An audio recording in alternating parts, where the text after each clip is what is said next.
Leopoldo, welcome to our course, Inequality and Poverty in Latin America.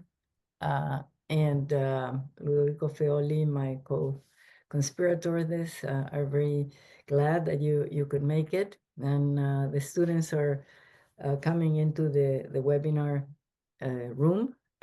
We have 16 already on the webinar, and we're waiting for a few more. In the meantime, well, we could start with introductions and let everybody know that you are Professor Leopoldo Fergusson at the Universidad de los Andes in Colombia, and that you're going to talk about economic and political inequalities, and you're going to focus primarily your research on Colombia, if I understand, from your work. And we could start by you telling the students and also the broader audience that will be listening to these webinars something about you that you want to share with us. Great. Well, thank you again, Nora and Ludovico, for inviting me to share some ideas with you and your students. This is really nice. In terms of sharing things about me, well, as Nora said, I'm a professor in Colombia at Universidad de los Andes. I am also from Colombia, and much of my research focuses on this country, although I also have worked in other areas. I am trained as an economist, and I did my undergrad as an economist, and then I did a PhD also in economics under the supervision of Darren Acemoglu. So my PhD has just gained an extra surplus in terms of prestige with this Nobel Prize, and also have the privilege to work with Jim Robinson quite a lot, and he's one of my both are important mentors. So with them, I have worked, and also with a bunch of other friends and co-authors, on issues on the political economy of development in Colombia and Latin America. And most recently, I've been shifting my emphasis actually into deeper interest in issues of inequality, which are of course critical in Colombia and Latin America. And this is a course which needs no motivation in those terms. So yeah, so that's a few facts about me. Yeah.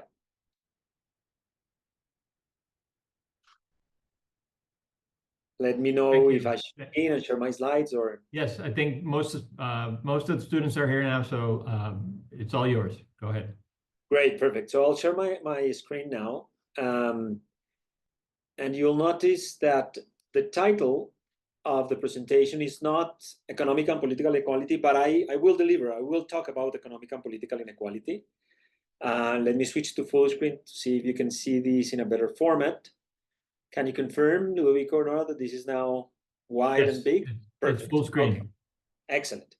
So what I'm going to do is I'm going to get to political and economic inequality, but I will start with a broader view on inequality in Colombia, because most of the research that I'm going to share with you today is in Colombia, but I think with all the differences that are within the region and that we should acknowledge, many of the implications that I'm going to draw, I think, have broad application to many places in the region. So if you think about what makes Latin America special today, and probably in this course you have discussed this already, one thing for which Latin America stands out is crime. Another one is happiness, although I don't know what to make of this. Make what you will of it. And inequality, of course. And we have good reasons to believe, we're recently talking about precisely the Nobel Prize last year, that this has deep historical roots shaping our economic and our political institutions, which is the point to which I will arrive towards the end of my presentation today. But I thought that it would be much more interesting in terms of a class to thought about the broader implications of inequality, illustrating them with the case of Colombia. And that will lead us to discuss how politics has or has not helped. But I also will frame this in the bigger context of the sociocultural interactions that inequality creates. So let's begin by sharing one thing that I call the weak public goods trap, which is a situation that happens very often in context of high inequality. You have states that have imperfections and deficient capacities, and you have a deficient supply of public goods. And then when that happens, people who cannot get that public service, could it be education, security, whatever, then privately provide those services to themselves. They find in the market a way to satisfy the needs. As I said, this could be security, education, entertainment, whatever. I'm just showing you here two expressions of the search for private security when public security is not good. In the case of Colombia, this is a famous comedian who is acting here as a doorman from a building, like a security guard from a building. The story is also that this guy was killed by these other guys, which are the self-defenses, paramilitary groups in rural Colombia. So we have both in culture and we have in reality the different expressions of like looking for private provision of public goods, sometimes in a very costly way for society, as the case of paramilitaries. Now, when that happens, there's a problem. There's a bunch of people who no longer depend on the public service. They already privately provided it for themselves. So they are not going to demand those services from the state. And that feeds back into having a deficient supply of public goods because you have at least a portion of the population not demanding those goods. So this is what I call the weak public goods trap. And I want to show you some implications of that. And I want to then share some research that I've done that is related to those implications. So first of all, this can lead to the paradoxical situation of having private wealth but collective poverty. If you think about Colombia in terms of how many policemen we have per capita, we're actually below the regression line. We have fewer police per capita than our income, which is drawn in the x-axis, would predict. Now, you look at how many security personnel per capita we have, we actually are above the regression line. So in terms of the total amount of people that we are devoting to security, we're just fine. We're just at the level that our income level will predict. But we are collectively poor in the sense that we have a deficiency in terms of policemen. And if you think about the levels of crime in Colombia, that's probably the deficiency is more than the one that is captured only by our levels of income. So we have private wealth, but collective poverty. And we could have some other examples. One thing that I would like to do one day is to map out Colombian cities from the space and see how many pools per capita we have in the warm cities of the country. And we probably have more than enough, but many of those pools are for private use, and there is a scarcity of places for sparsity and the recreation for most of the people. So I think there are many dimensions of this. Now, this is one byproduct, the collective poverty with the private wealth. But of course, this also creates, as a byproduct of quite directly, reinforced inequality, because those who are unable to afford the privately provided option may be stuck with inferior public alternatives. Now, this creates inequality, but it also builds on inequality to some extent. Opting out from the private option is relatively cheap in Latin America, and Colombia is one case, when you have an abundance of cheap labor. Many of the things that you buy privately because the government is not provided are things that you can buy cheaply in countries that have more inequality. Think of some services, think of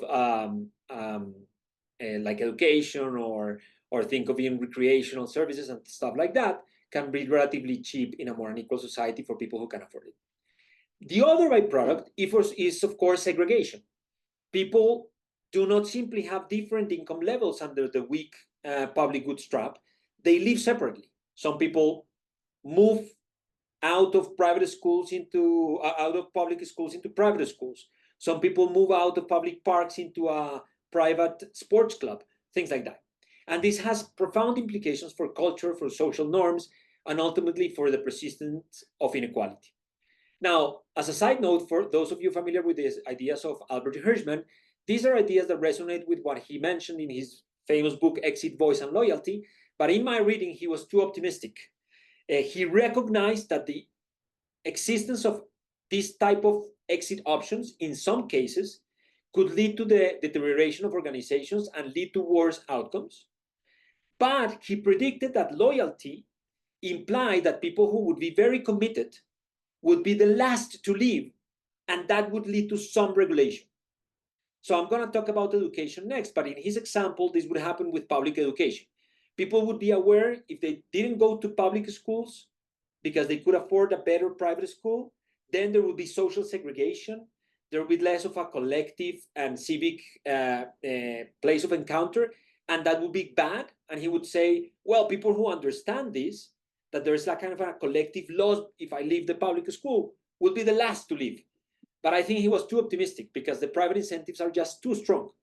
I, for one, am completely convinced that I would love to have my kids go to a public institution in Colombia, but actually they are attending a private school because the differential inequality is so high that I won't take that private cost. So I think he was too optimistic about the self-regulation of the system. And so let's talk precisely about education. If you think about Latin America, and Colombia is one example, and you will hear from Ana de la O later in the course I saw, and her work with Rosel and Mansi is precisely looking at opting out in Latin America from the public sector. Look at that in the case of Colombia. In this first figure, sorry that this is coming from a book that is in Spanish. So this is in the x-axis. This is the amount of the income of the family in number of minimum wages, and as income increases, the dark bars are telling you what is the share of people who's attending private institutions, and the lighter one, the share that is attending public institutions. And you can see a steady increase in opting out from the public sector as you are wealthier. And of course, the public sector is falling and then the private sector is increasing. Now, interestingly, the bottom figure is showing you different costs of tuition for private schools. And in the y-axis, it's showing you what is the performance of kids attending those schools. And what you can see here, mapping the bottom and top figure, is that in terms of performance, it pays off, at least in Colombia, only if you can attend the really expensive schools. So there's a bunch of people who's opting out and is not getting a better education, at least not as captured by standardized tests. Now, is it that these people are irrational? Well, maybe they are not as informed as one would like them to be in terms of knowing that some of the private schools that they are opting out to are actually pretty deficient.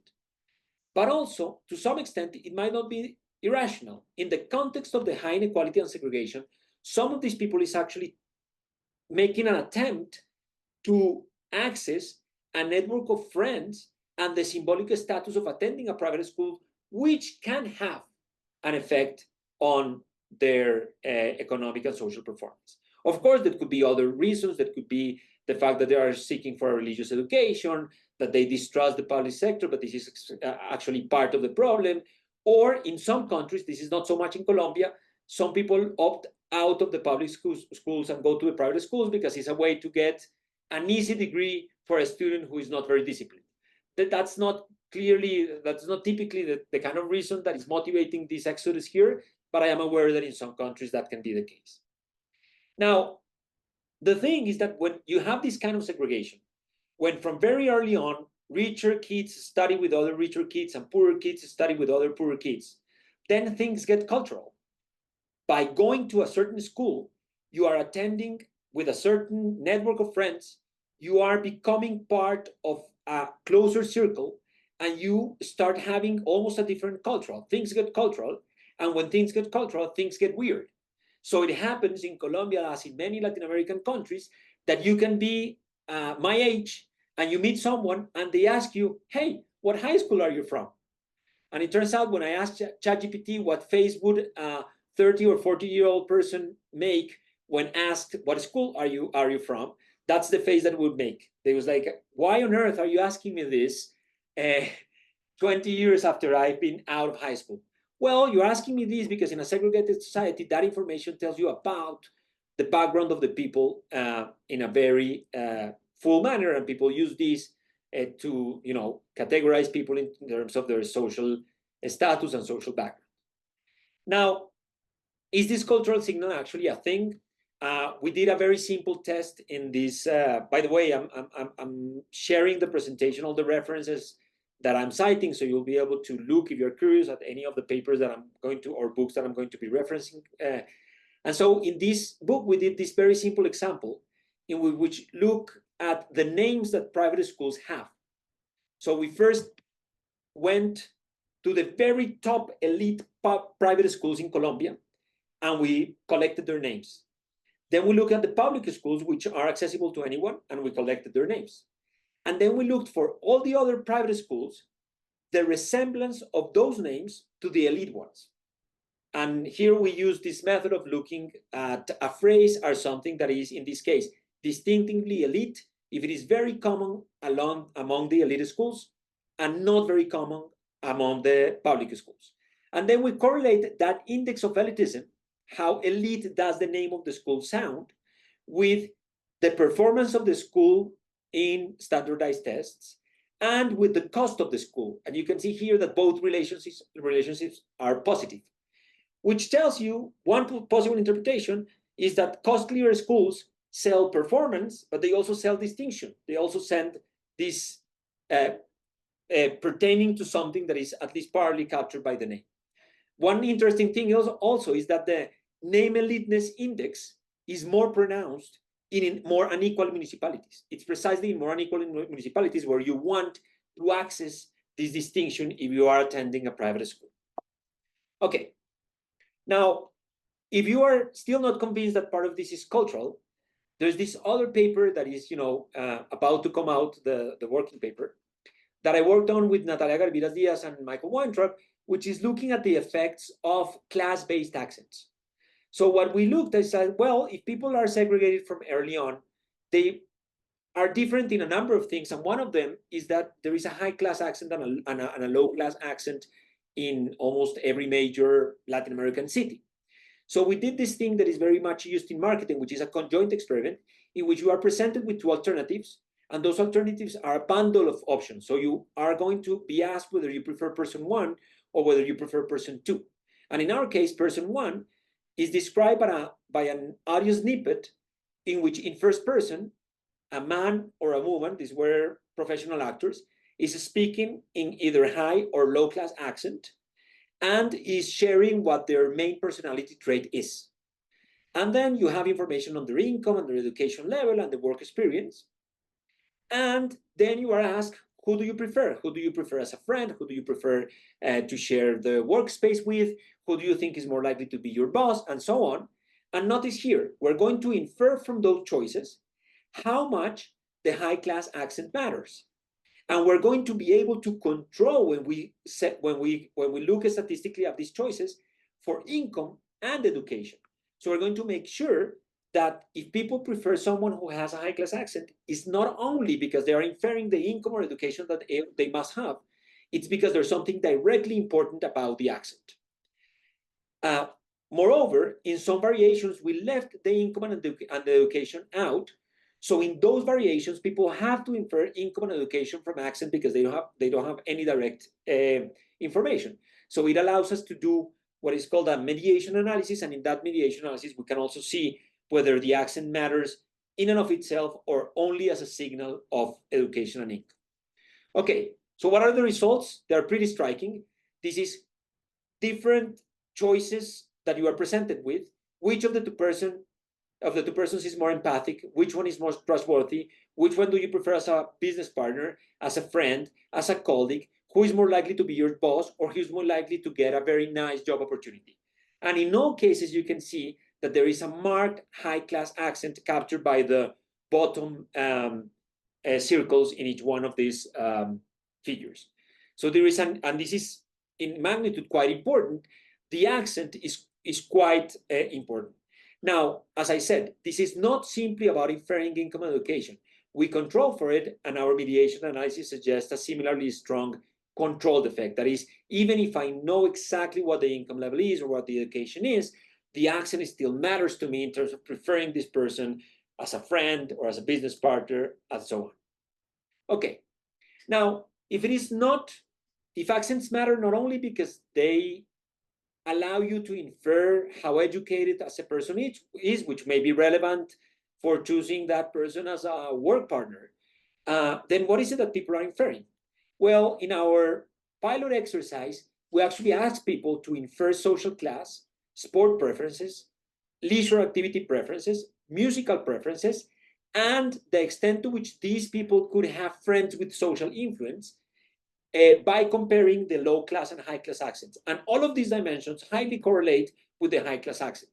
And you can think of these dimensions as the socio-cultural dimensions. So this is a marker of being part of a certain social circle that is socially valuable, is having the right kinds of friends, the influential friends, and it's also a signal of sharing a culture with a certain type of people. Okay, now why is this important? Because it can become, of course, a barrier to social mobility. It's not only that we have different levels of income, it's also that we have different friends and different cultures, and those different friends and different cultures can be a barrier, for instance, to getting a job opportunity or having a good business partner. Okay, now the final piece of cultural aspect that I wanted to mention is about social norms. In this context in which you have a highly unequal and segregated society, in which people opt out from the collective solutions that we perhaps should look for together, then sometimes this builds into a very individualistic culture. And one form of this individualistic culture that we have in Colombia, and there's typically an equivalent expression in almost every Latin American country, is the expression no seas sapo. What is the expression no seas sapo? Here's an example. You are walking in the streets, someone passes on a red light, and you say, hey, that was a red light. And the driver comes back at you and says, no seas sapo. And then some colorful language, which I'm describing with these different symbols. So in other words, he's telling you in a not very nice way, mind your own business. Don't ask me to be pro-social. I'm doing my thing, you do your thing, everyone is doing their thing, that's it. Now, we wrote this paper with Jim Robinson and Jose Guerra, in which we emphasize two things. One, the perhaps obvious thing that this leads to bad social outcomes, because it unravels the third-party punishment, which is really the bedrock of enforcing prosociality in every society. I mean, there's no IRS as strong as one could wish. There's no police force as strong as one could wish, that people would stop in red lights and pay their taxes on time if it were only based on the calculation of they're going to cut me, and these are the risks and benefits. It really a lot relies on abiding by some social rules that if I don't comply by them, someone is going to say, well, you know, Leopoldo, that's not so cool, right? But this unravels that, because every time someone tells me, hey, Leopoldo, that's not so cool, I can tell them, hey, mind your own business. Okay, that's what we are doing here. And the other thing that we do in the paper, which I'm not going to discuss today, but I invite you to take a look at it, is we explain how the norm can persist in equilibrium, even though many people, in fact, most people, normatively oppose it. If you ask Colombian people, is no seas sapo okay? They will tell you, no, that's not okay. But still, they abide by the norm, and they use it, and they expect it. Okay, so in terms of showing you that this leads to socially undesirable outcomes, you can see this in the simplest possible game that exists, which is the dictator game. I give you $10 and I say, hey, here are $10, you can share them with someone else. And that's the end of the game. People tend to be relatively, you know, a mix of selfish and generous. They share a certain amount of those $10, something like 20 to 30%. Now, there's a variation of the game in which a third party is around and can tell you, hey, you kind of shared kind of too little. You probably could have shared more. When that happens, you see that people increase their share that they send to the other player, and they come very close to the ideal of fairness, of, you know, there's some money that arrived from heaven, it's two people in the society, let's split it evenly. They don't do that exactly because they got lucky and they were offered the opportunity to decide. So they get, you know, a lot of people send half, but some people send 30, and on average, people send something between 40 and 50. And that's exactly what we found in the paper. But then, when you have this game, and you can then answer, well, no seas sapo, mind your own business, you come back to levels that are statistically not distinguishable to the dictator game in which you are playing alone with no one looking. So, in other words, you are living in a society of individuals. We're living in a society in which the sum of individuals is just exactly that. It's not more than the sum of individuals, because we are not taking advantage of the presence of these third parties that are so crucial for pro-social outcomes. Now, if you stop for a moment and think about back to the public goods trap, you might want to ask, well, what have we learned so far? How can this thing persist? Because, of course, there's a lot of people who are having a bad time in this context, who are left behind. Well, one reason for persistence, I already mentioned it, is that it fits on and reinforces inequality.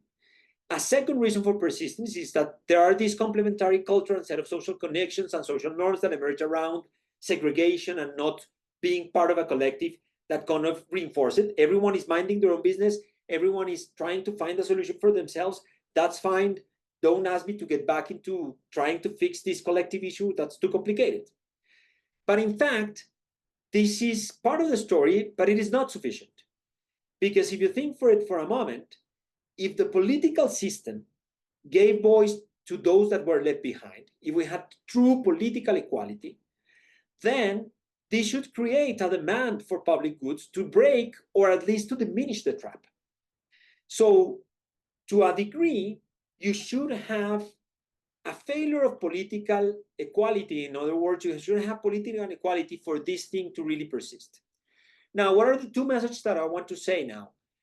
I want to mention two things. One, that to some extent in Latin America, there has been an increase in political equality, and to some extent that has helped in some dimensions, in some countries, in some public services, it has helped reduce the extent of this trap. But it has done so to a limited degree, and you can find other dimensions, other countries, other examples where it hasn't, because we have had political failures. So let's discuss that, and that will bring us to this thing of political and economic inequality, to so different ways in which this is not only feeding on the economic inequality and reproducing it, but economic inequality is also favoring the fact that political inequality can persist, which is kind of essential, a sufficient condition for this thing to remain alive, because otherwise people who are left behind would be able to use the political system to change. Now, if you want to think about the Colombian case, which I have been discussing, and want to think of the glass half full, where to a degree political equality has increased, and therefore part of this trap has been solved, in 1991, Colombia drafted a new constitution and opened up a very closed political system. And this actually led quite directly to an increase in public expenditure and public goods, many of which can be more or less directly tied to inequality reducing expenditure.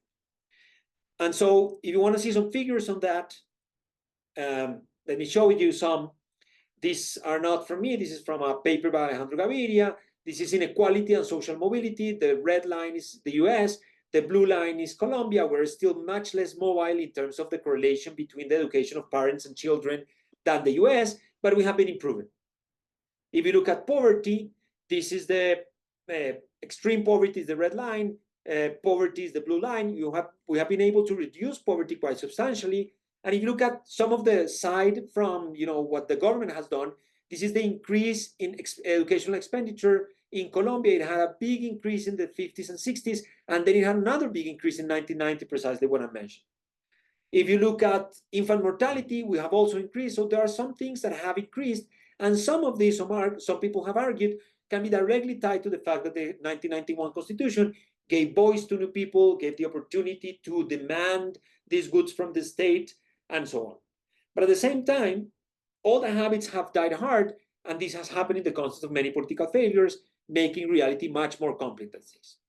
Now, as another piece of evidence that this is not something that only happened in Colombia, but also more generally in Latin America, this is a standard democratic index, and you can see here that Latin America is one of the regions in the world that has had the biggest increase in inequality over the last decades.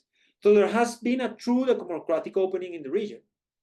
However, we're still one of the most persistently unequal places in the globe. So what are some forms of political failure that we have?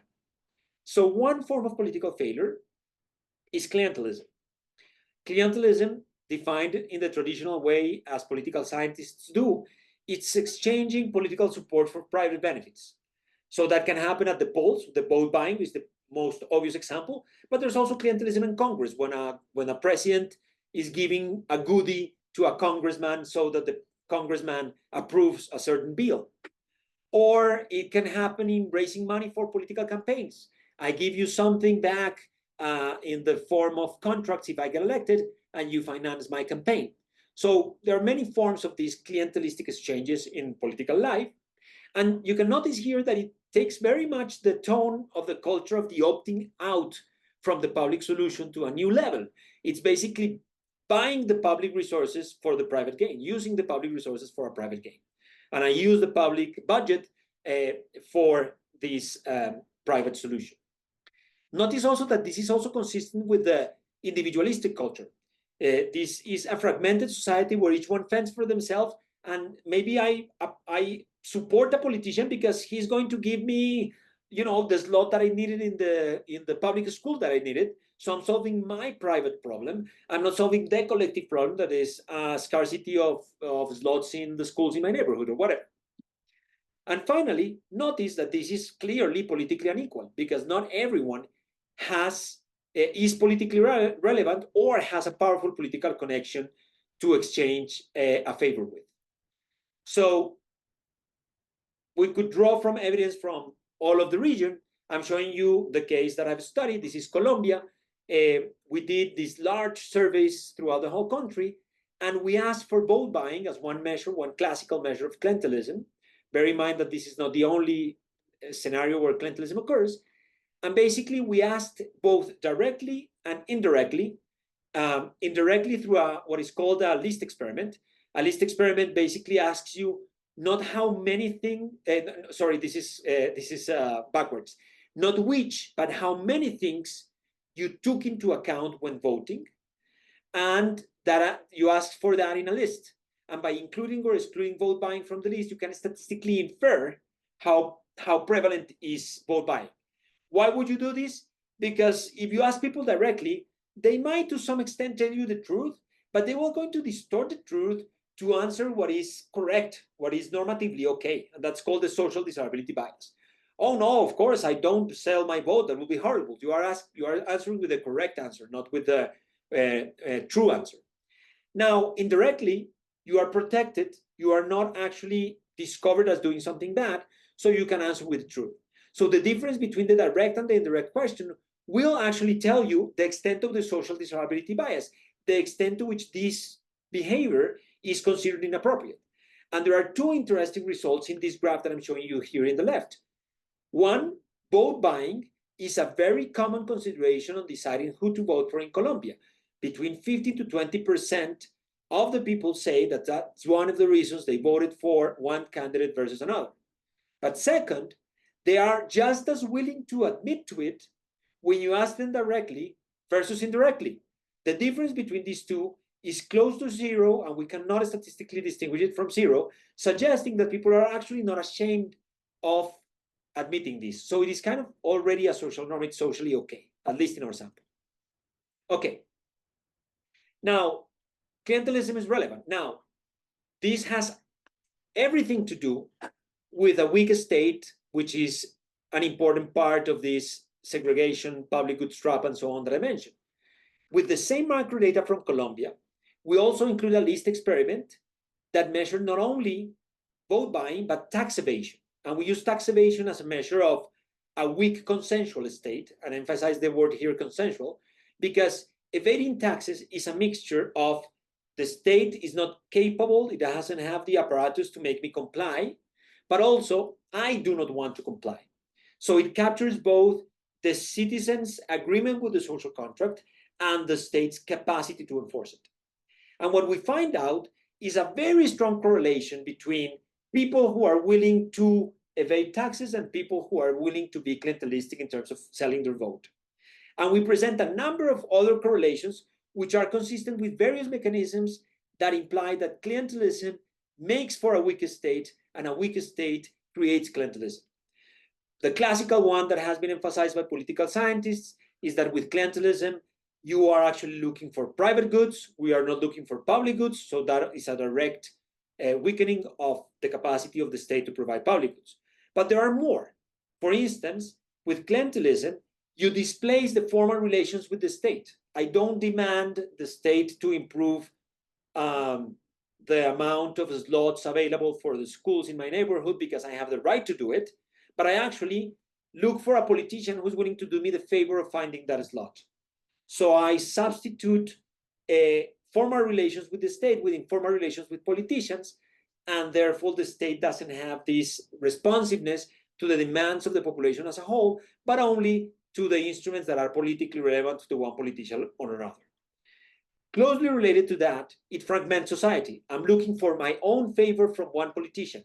We're not collectively trying to find a better way to organize, to solve the collective action problem, and to demand for the state as a whole to solve our solutions.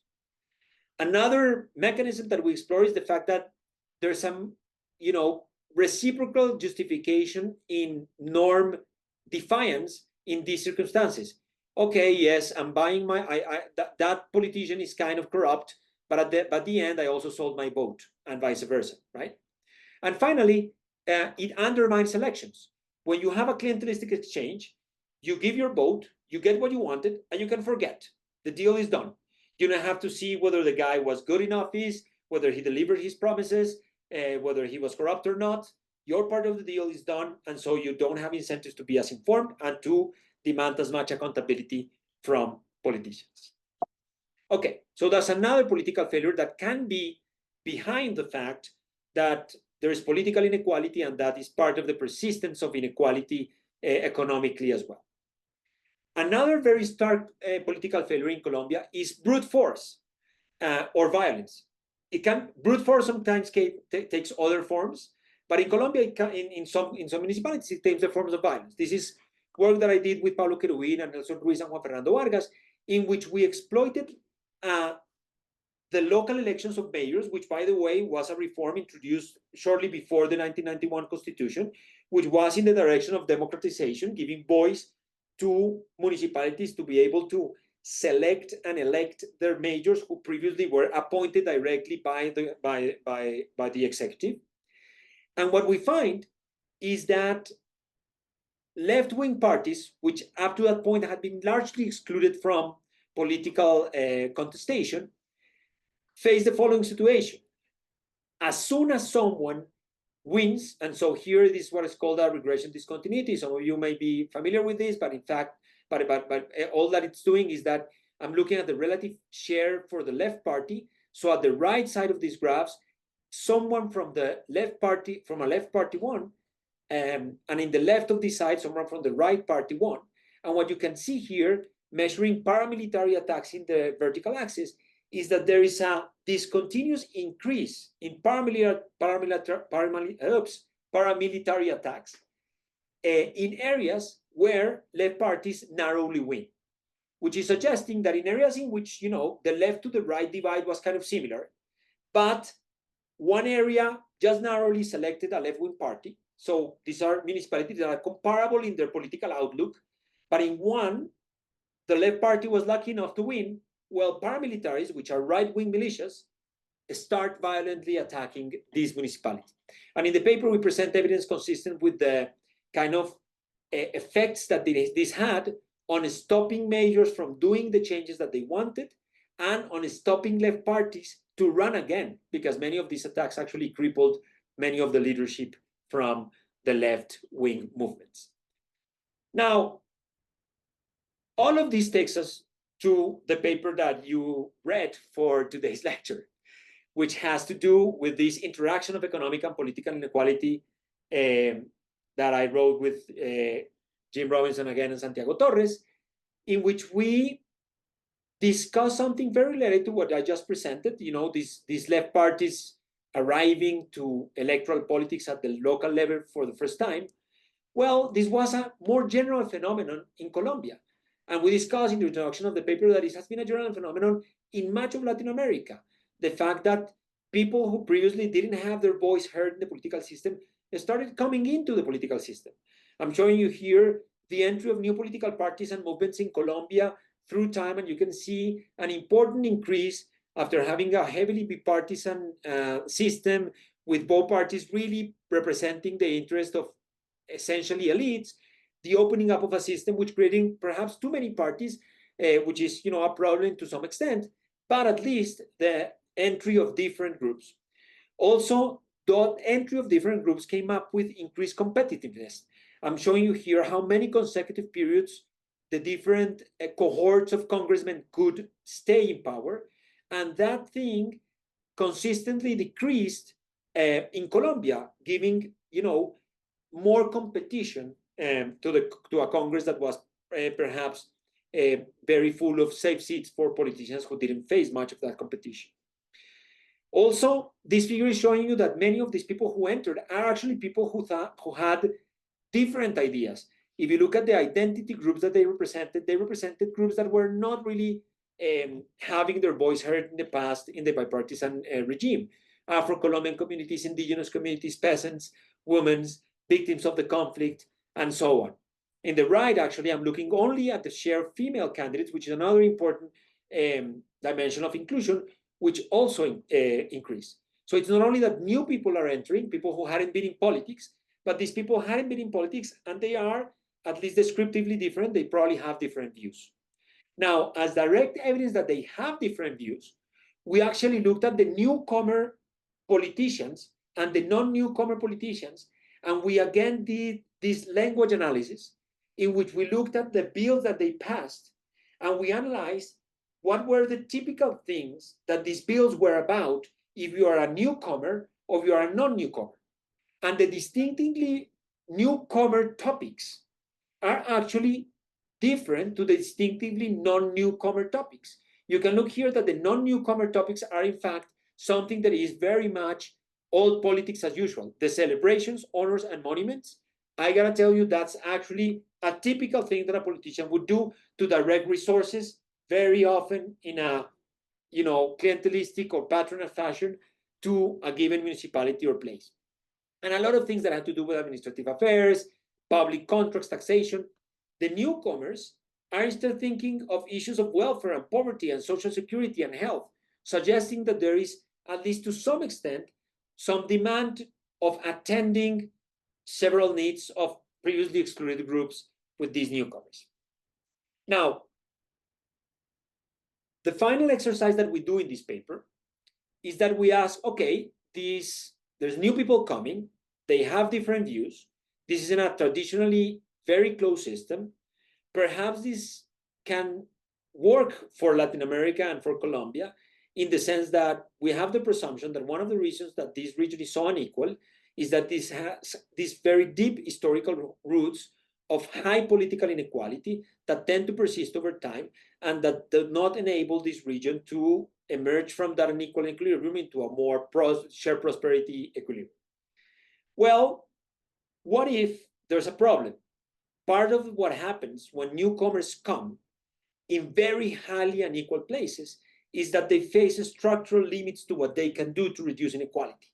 So you can face this kind of vicious cycle in which very high pre-existing inequality can block the inequality reducing scope of the entry of new people. And what we do here then is that we look at different outcomes, and every time, since we're looking at many outcomes, it's always kind of sound to do an index so that you don't overinterpret one particular element of the index. But what we can see here is that, there is no dramatic increase in this development index, which has all of these components. And in particular, if you are in a high inequality place, above median, above the Gini, is the places where you tend to not find actually differences. So look at the education, for instance. In the education, you actually do see some increases, but it's all driven by relatively low inequality places. No, so perhaps there's something to the effect of high inequality being a block to inequality reducing policies, and therefore the potential for a vicious cycle. We discussed different mechanisms in the paper. There are two broad possible mechanisms. One is barriers after entry. Politicians may be captured by old instruments. There are other barriers to institutions and state capacity building. We can discuss later on in the discussion section what those can be. And there can also be barriers to entry. The politicians who are committed to the redistribution may be less likely to win in the first place in relatively unequal places. So the second exercise that we do is that we look at how do they perform in office. That is, do these people come in and do a better job? And actually, in low inequality places, it seems that they do. So it seems that these people not only are different, but they are striving to do things better. But sometimes, in terms of the outcomes, that doesn't show. Maybe more time is needed.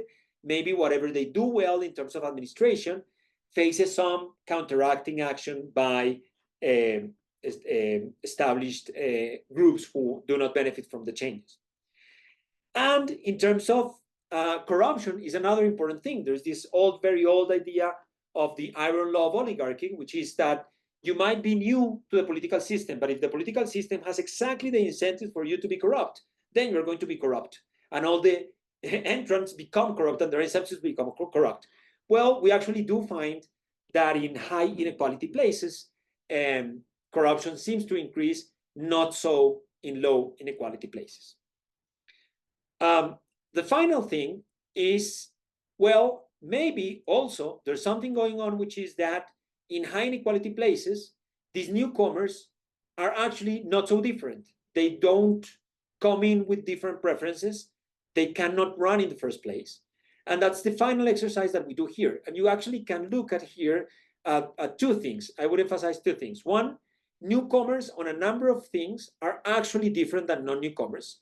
All of these coefficients will tell you how different are newcomers versus non-newcomers in each dimension, in places that are relatively unequal, above median Gini, or relatively equal, below median Gini. And you can see that in several dimensions there are differences. But it could be the case, and here I'm looking at those who just narrowly win, which are the most important ones for my analysis. You can see here that there are some very salient dimensions in which perhaps in high inequality places, there is a disincentive for certain type of candidates to run. For instance, it's less likely that in a high inequality place, someone who is poor runs for office, for local office. So, this is consistent with both of these mechanisms playing a role. On the one hand, there may be barriers after entry. These people are getting in, they have different preferences, they are doing a different job, but they are not being as effective. And two, there are barriers to entry. Some people in very high inequality places are just not running in the first place. Okay, so such that we can discuss for a bit and I can listen your reactions. Let me just for the discussion conclude with some thoughts. So I think the first message that I mentioned here, if you think about it, is that economic inequality is really self-reinforcing. There are strong non-economic reasons for this, which is what I emphasized in the first part of my talk. There are social and cultural arrangements that emerge from how unequal societies get organized that then become barriers to social mobility.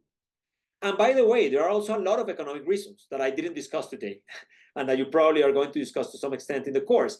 Even when you have equal opportunity today, inequality of outcomes today is inequality of opportunity tomorrow. So there's a lot of intergenerational persistence in economic welfare, which implies that, there's a very high correlation between inequality and mobility. And human capital tends to build on human capital. So whoever has human capital is able to acquire human capital at least with less cost than someone who doesn't have human capital. So there's a cumulative effect on this. So I didn't mention this, but there are many economic reasons that we didn't discuss today why inequality is self-reinforcing. And I think that all of these things are super important. But in the second part of the talk, I argued, well, this is crucial, but perhaps it is insufficient.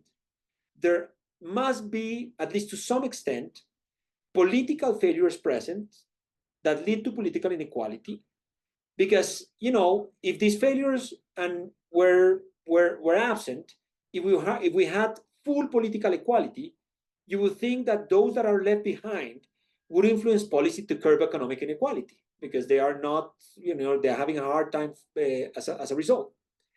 And I discussed some specific forms that these failures take: clientelism, violence. Perhaps the violence example is too extreme. It's part of the Colombian context. But you can think of other brute force mechanisms which do not necessarily have to be violent. So in some places, it's not that you kill your political opponent, but that you can use your financial resources to annihilate that opponent in terms of, advertising during the campaign or whatever. So there are also brute force dimensions of these that are not as extreme as violent, but that are more available to those who have economic resources. And the second thing that I discussed is this troubling possibility that we present in the paper with Jim and Santiago, which is that inequality might erode the transformative potential of moves towards more political equality. And we could discuss implications. Let me just mention one, which is like, this would be a motivation for caring about inequality directly, and to believe that it's not only that if you have political equality, if you have increasing democratization, then economic equality will follow. No, perhaps you should care about it directly and think of smart ways of tackling it directly. So that's what I had. I hope to hear your reactions and to see what you think.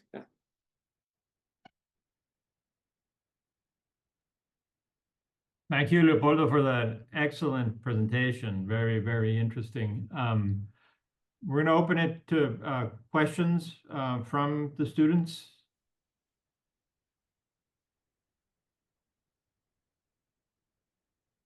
Remember that you can raise your hand or you can just add it to the Q&A or the chat.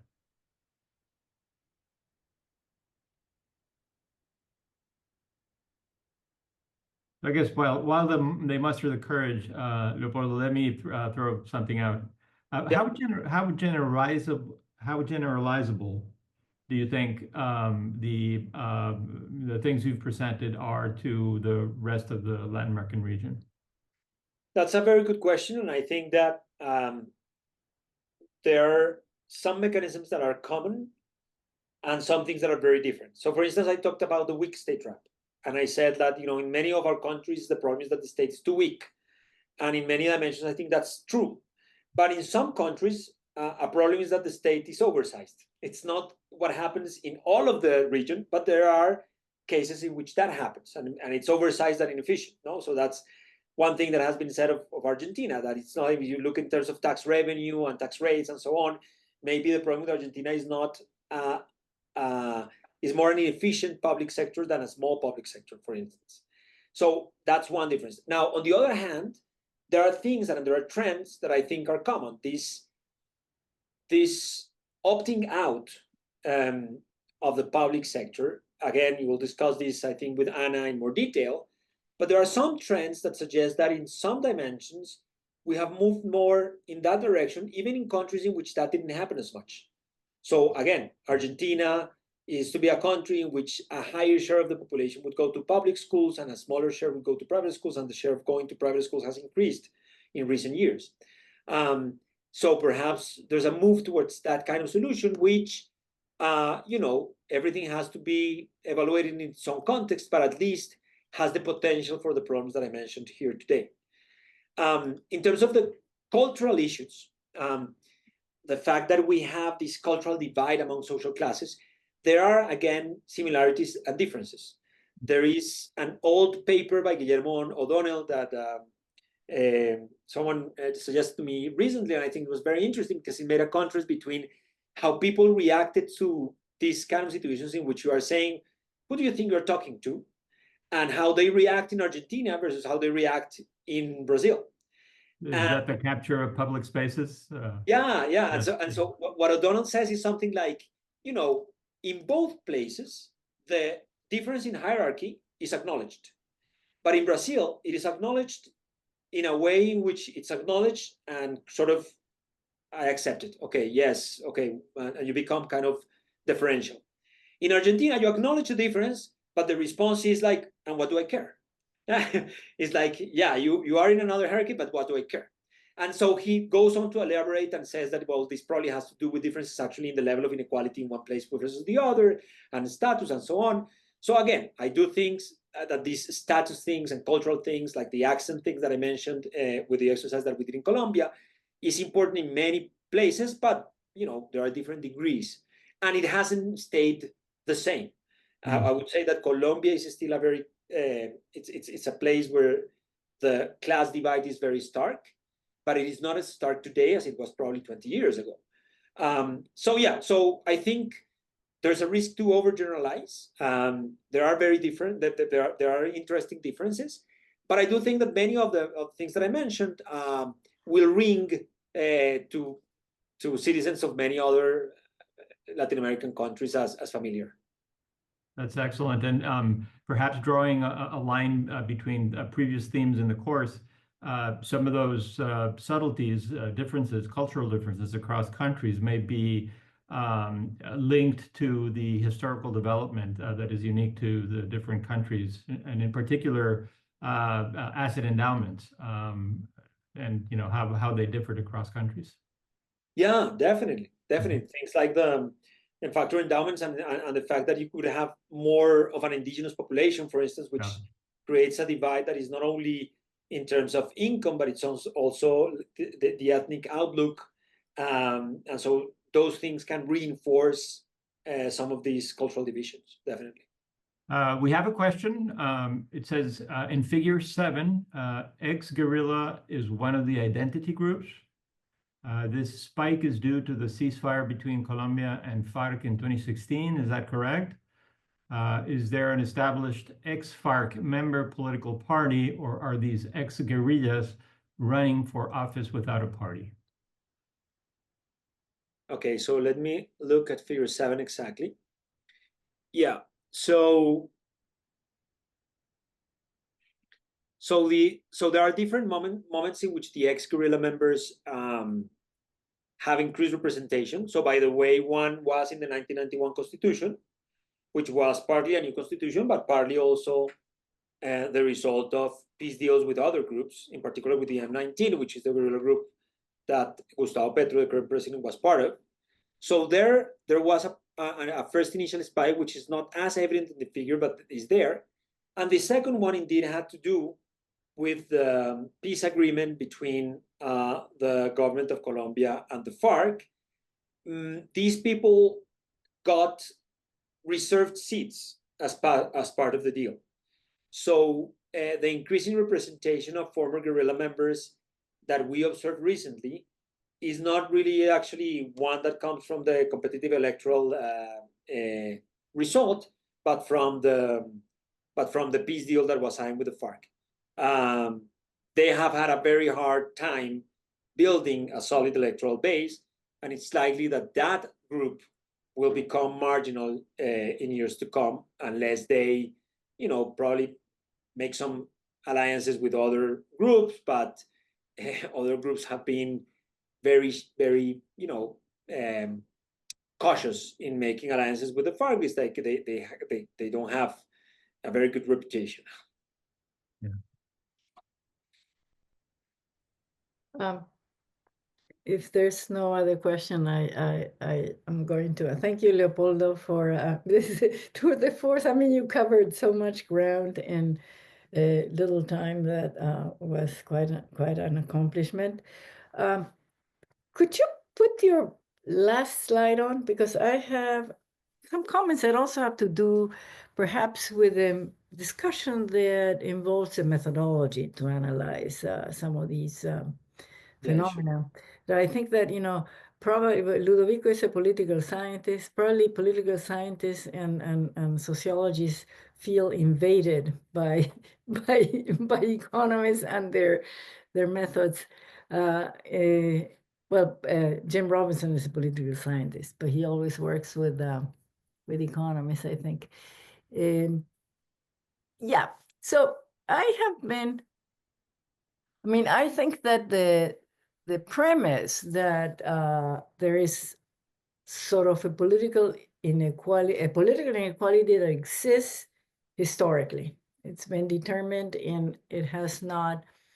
It has been reduced over time, and I think that's true in many of the Latin American countries. In some, it's going in the other direction, but in general, that's true for Latin America. And that this political inequality is one of the causes of why you have persistence in economic inequality. I also tend to believe that. Now, you guys have tried to show that that's empirically true, and what are the mechanisms through which that can be sort of displaying itself, right? That's essentially the research. So then I was looking at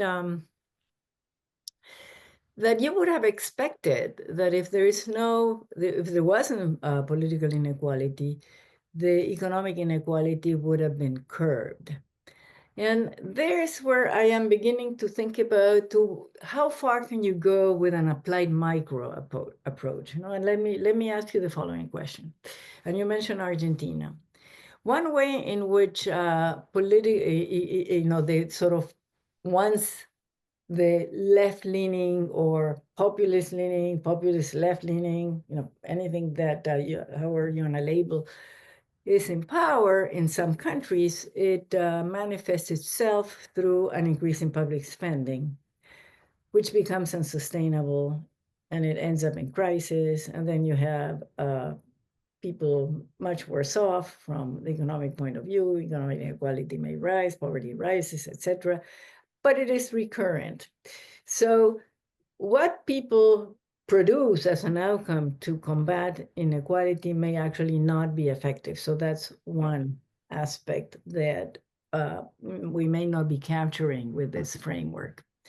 Yeah. The second thing is that maybe there is a disconnect between what people think might be good for reducing inequality and what actually is good for reducing inequality. And I think that education may be an example.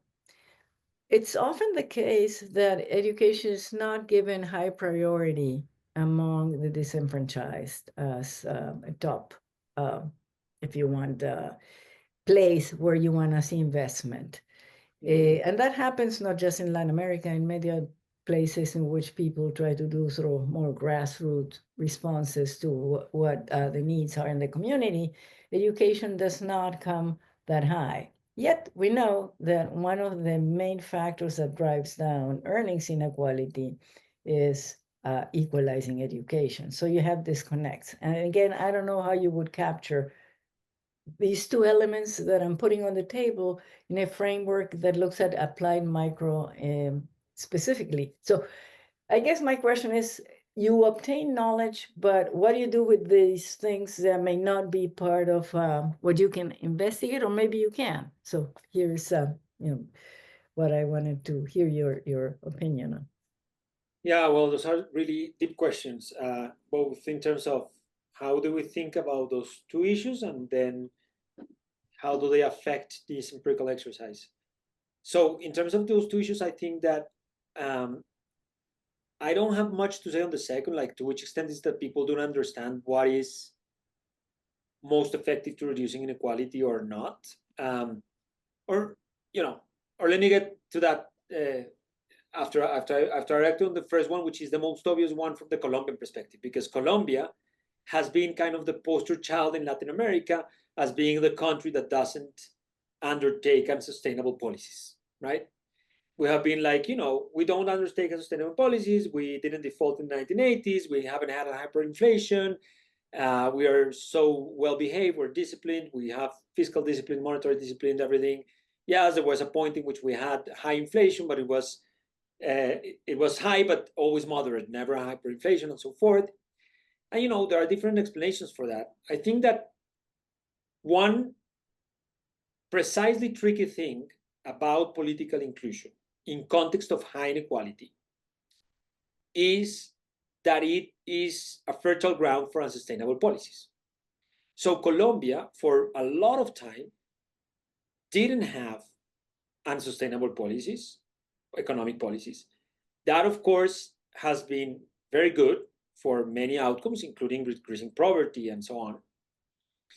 But it is, in a sense, it's not that paradoxical, because it didn't have a real push for redistribution. We had a closed bipartisan system with a very small state in which the people who didn't have access to public goods and services, well, pretty much didn't get them, or if they got them through this clientelistic system, which is, as Jim Robinson has argued in another couple of papers, is kind of a very cheap form of political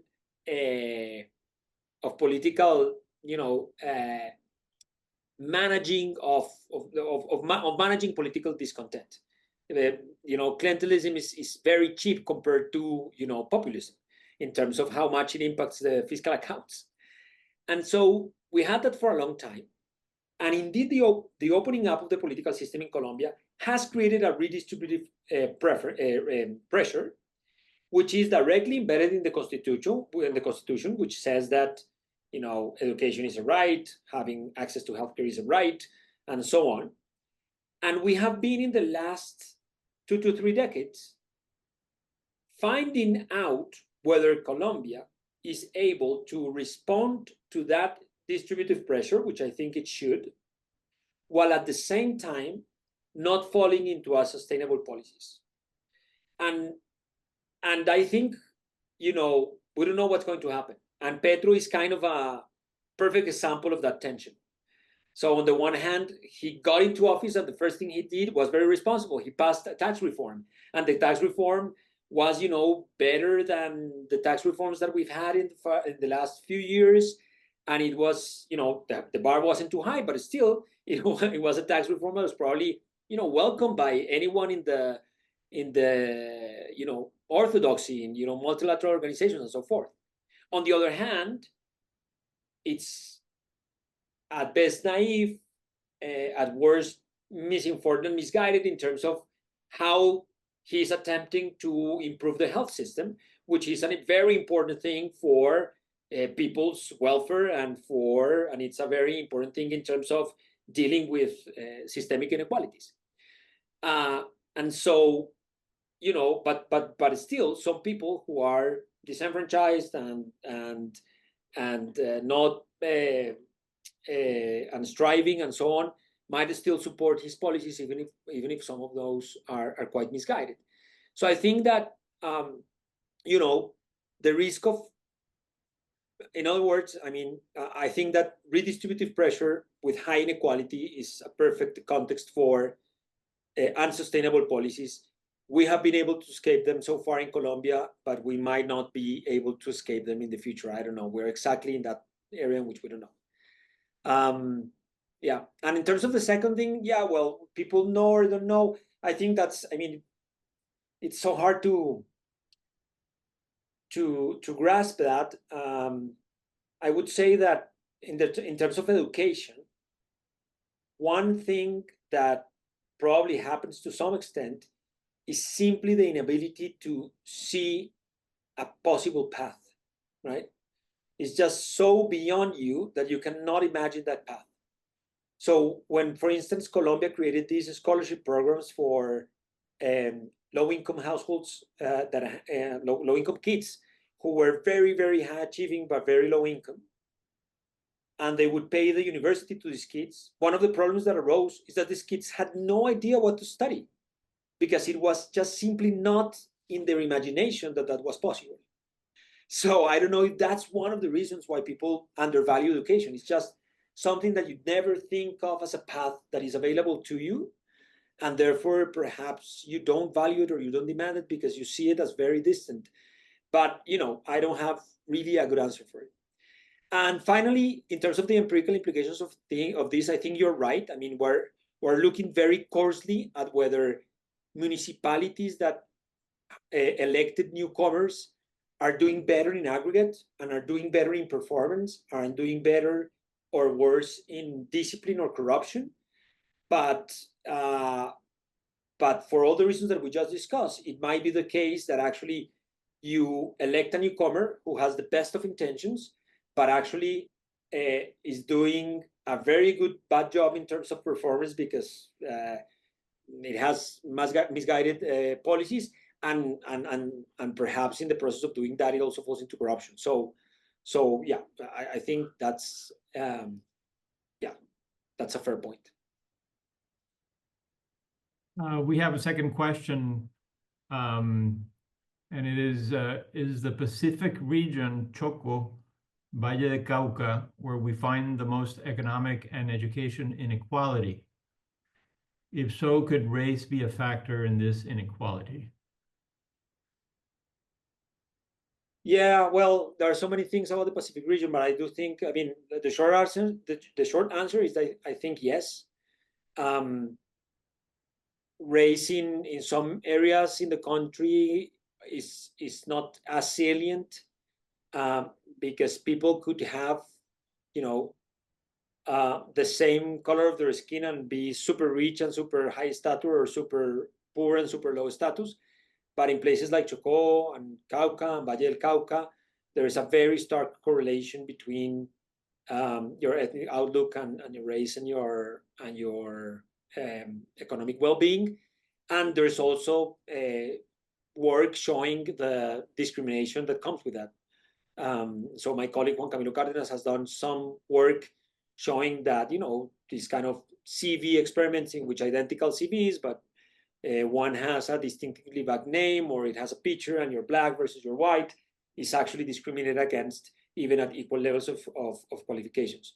So yeah, I think in some areas of the country, these issues become another factor that can contribute to growing gaps.